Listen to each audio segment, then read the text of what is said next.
Manny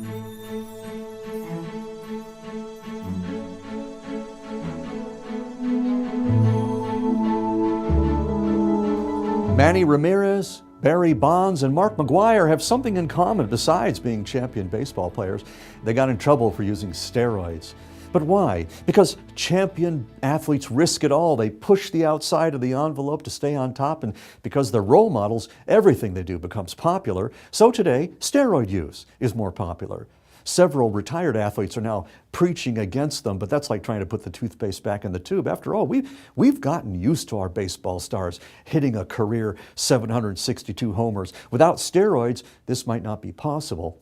So what does this have to do with your YouTube videos?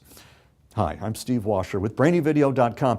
In the past couple of years, several companies have sprung up and become very popular among some YouTubers. These companies will give your videos views. Oh, and not only views, but likes and comments and channel views and more. Basically, any measure of popularity can now be faked for a specified sum.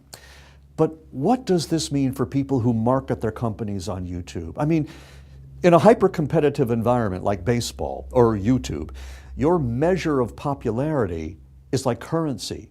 So it makes me wonder, what if I just bought 1 million views? Would that make me popular?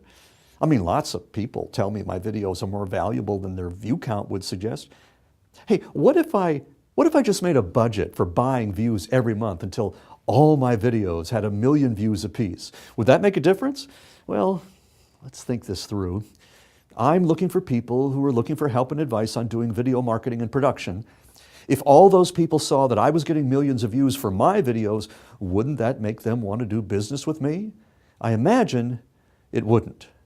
Because if all you have to do is buy views to be popular, then before long everyone is doing it, and popularity is no longer something you earned by what you provide.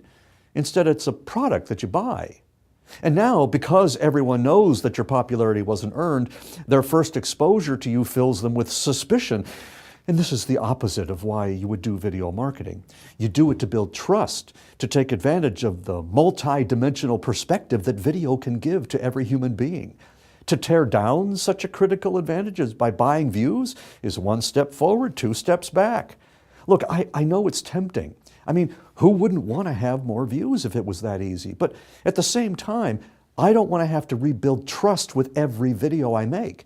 And as with most tempting things, it's the long term that most needs to be considered, just like eating too much sugar or having one too many drinks. The problem comes from ignoring future consequences in favor of immediate gratification. But the consequences here could be worse than a few extra pounds. As a rule, any business based on one of the 7 deadly sins, in this case greed, eventually it gets dominated by organized crime. Where do you come down on buying views? Do you think it helps a business in the long run? I'd love for you to leave a comment on YouTube or on the blog or Facebook page. This is something we're all going to have to deal with sooner or later, so maybe it's better we do it now before any lasting damage comes of this. For instance, once you have 1 million fake views, how do you get rid of them? It's like having an embarrassing tattoo that you got one soggy, drunken night in Shanghai. Oh, I don't know. Maybe I'm all wrong about this. Maybe, like steroids in baseball and the Tour de France, maybe buying views is just taking YouTube to the next level. Maybe it's no worse than having a contest to stimulate discussion. Maybe it's just raising the bar. What do you think?